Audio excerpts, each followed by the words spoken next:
Hello and welcome to Week 4 of FINA H101 Art Appreciation for Indiana University-Purdue University of Fort Wayne. This week we'll be discussing inscriptions, titles, and other sacred texts. That is to say, words, writing, and language, influences on our understanding of visual art, and how these textual elements interact with and relate to the visual components of art objects. So with that, let's move on to our first image.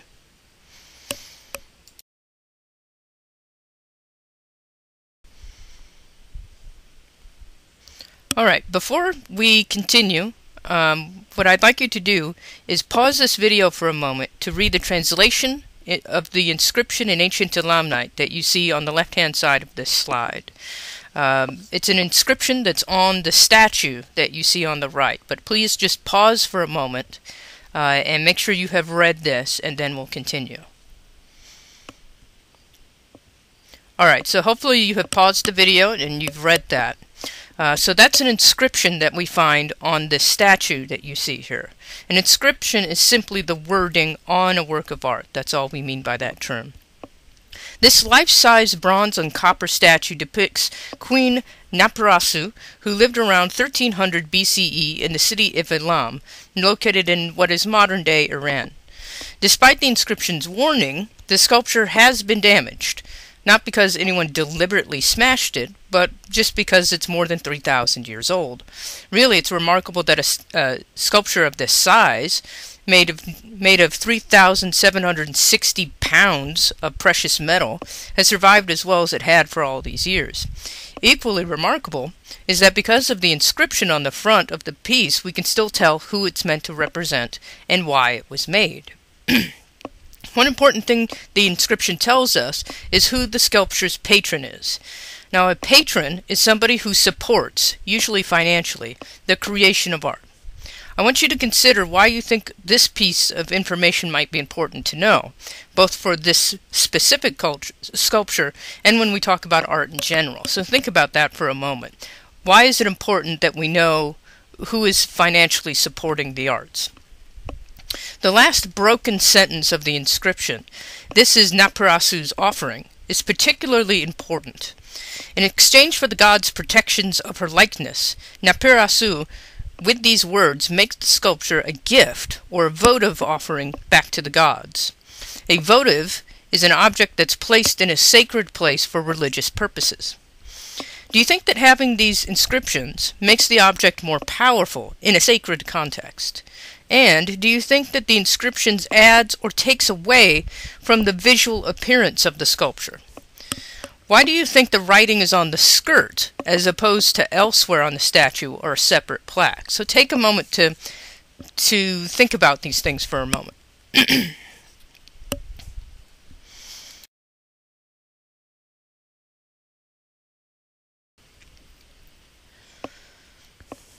Now we're moving from an ancient work to a much more recent one. This work is from 1989 by the American artist Barbara Kruger. But before she became a full-time artist, Kruger worked for many years as a graphic designer for Mademoiselle and House and Garden magazines. During that time, she developed a keen sense of how word and image could work together to communicate a message, and how pervasive this type of visual language is in our modern media culture. Her work typically plays with the voice of authority we read in the visual language of advertising and the magazines by pairing words and images designed to make us think. In this piece, which is pretty characteristic of her personal style, features of a modified photograph over which Kruger has placed a text. So what I'd like you to consider is I'd like you to reflect on how you interpret the resulting artwork. How do the words and the text work together? And what function do you think that this text serves as a part of the artwork? Would this piece be the same without that text? And would the words still be art if you didn't have the image underneath? So think of about that for a moment and jot down a few notes.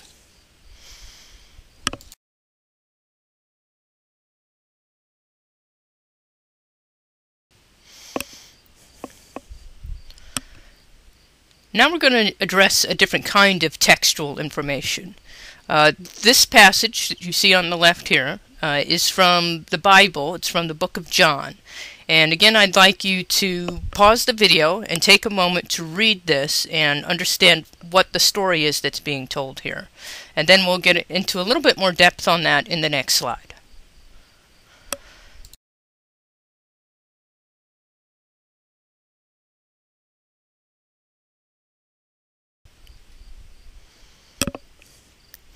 This is a Baroque painting by the artist Caravaggio, and it represents the story of Doubting Thomas, which you just read in the previous slide. Not everything in this painting is described in the Bible, and not everything in the Bible is represented in the painting. So take a moment to comment on what you think is included and excluded. What does Caravaggio include from the biblical account? What is he leaving out? What is he adding to it? Take note of that here.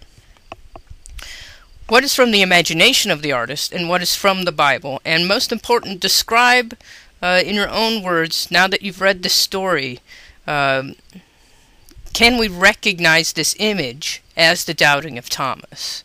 What about it suggests to you that it is in fact that story?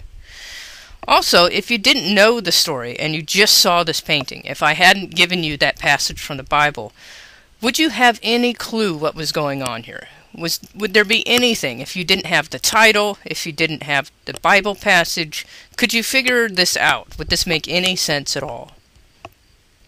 One way we as viewers recognize the story presented by a work of art is to know its pictorial tradition and iconography.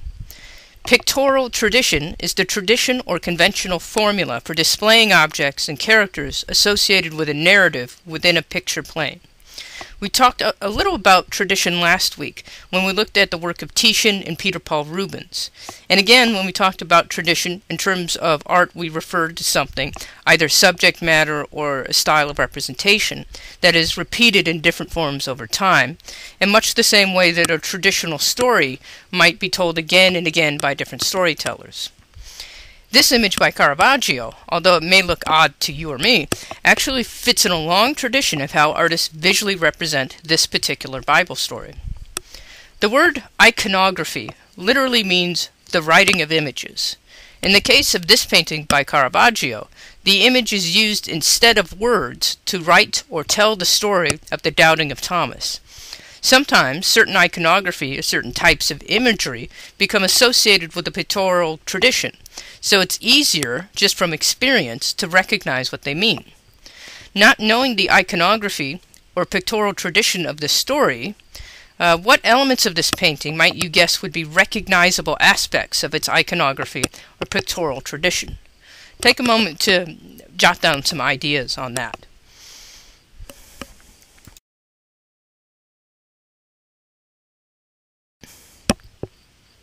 This painting, Lavender Mist, painted by Jackson Pollock in 1950, is very different from the Christian Baroque work we just looked at.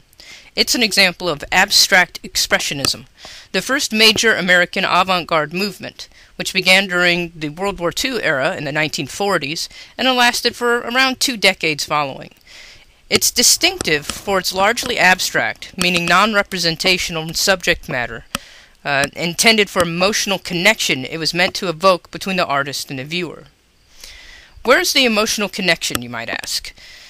Pollock's work is notoriously difficult to appreciate. He painted with sticks instead of brushes. He laid his canvas on the ground instead of keeping it on an easel, and as he worked around the canvas's perimeter, vigorously throwing his paint on the canvas's surface and working to create the illusion of depth through dense web-like layers of paint. Pollock and other abstract expressionists believed that for artists to try to mimic nature and paint was hollow and false pursuit, so they looked for new ways to paint. In this case, we can understand Pollock's paint splatters as a direct record of his active involvement with his artistic tools. The paint we see on the canvas is a kind of existential statement. It's evidence of his swinging arm throwing paint as he moved around this artwork. Now, you don't have to buy all that or learn to love Pollock's work. Everyone has a right to their own opinion and taste. But as we learn to appreciate art, it's important to approach influential work like this with respect and to be informed as possible when we form our own opinions about it. Now, I'd like you to take a moment to try to describe this artwork. Then, taking text into consideration, Knowing that the title is Lavender Mist, does this change or affect the way you might describe the painting? Consider what this painting means to you, what it signifies to you. And this is also a great painting if you want to take a moment to open a Google search and type this into a Google image search. You'll be able to find some really nice details and close-ups of the texture of the paint, which may help you understand what's going on visually and maybe help you appreciate everything that's in this painting. It's sometimes a little difficult to see in these kinds of slides. But take a moment and do consider what the title perhaps suggests to you. Does the title Lavender Mist affect the way that you approach and appreciate this painting?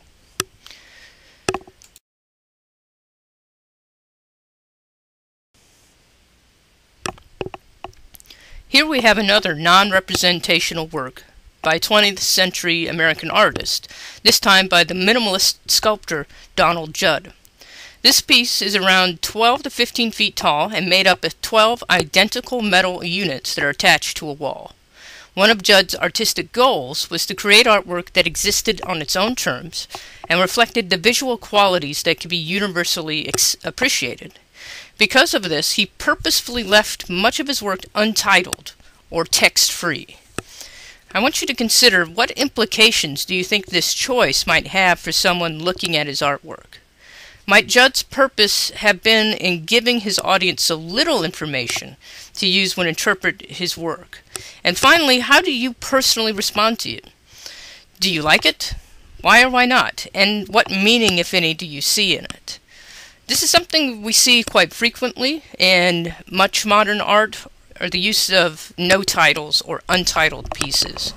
When an artist chooses to not title a piece, that's a choice they're making to not give you that textual grounding to understand their work.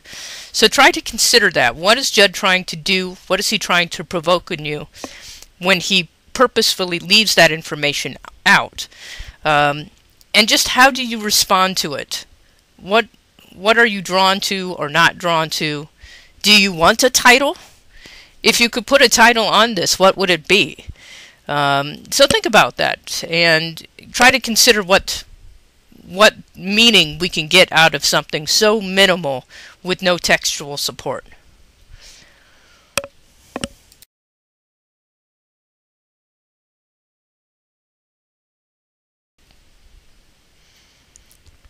This is another non-representational work of art by abstract expressionist painter Barnett Newman. Unlike Judd's sculpture, in this case the artist refers us to a specific text through the title, Stations of the Cross, First Station. In the Christian tradition, the Stations of the Cross refer to the moments in the narrative of Jesus Christ's passion or crucifixion, and the first station refers to Christ being condemned to death by Pontius Pilate. What does this title do for the non-representational painting it's attached to? Consider, how does it help you understand, read, see, or appreciate this work, even if you don't see a literal representational relationship between the title and the painting in front of you? So really do consider this. This is a very minimalistic yet expressionist painting. Barnett Newman is attaching it to this specific religious pictorial tradition. What does that juxtaposition do to our appreciation and understanding of the image?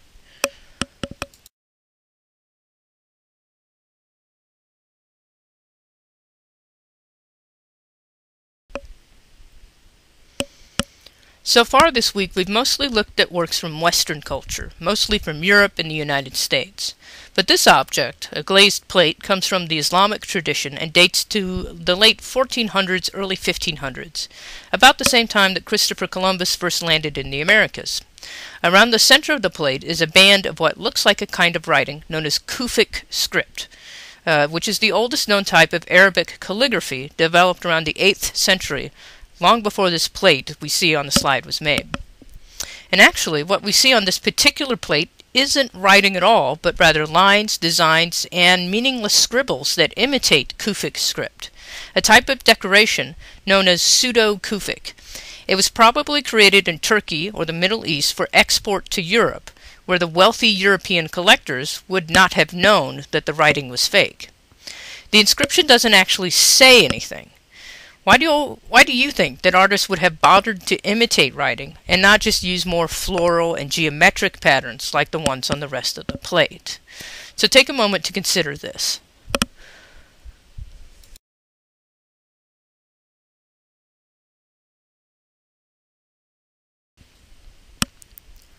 Our final work of art is an installation piece that is primarily text from American artist Jenny Holzer's The Living series, created between 1980 and 1982. This piece is pretty typical of Holzer's work, which, like Barbara Kruger's piece, uses short text and official-looking graphic formats to mimic and undercut the authoritative voice we often take for granted in advertising and posting signs. Unfortunately, the slide here is hard to read. But again, this is something else that you can type into a Google image search and you can see some of these texts a bit better. I recommend you do so because they're actually pretty funny. And they give you an idea of how Holzer's arts work. A lot of texts have a lot of sarcasm, irony, or just silly that contradicts the bland official look of the signs. When we look at this, we want to consider contextualization.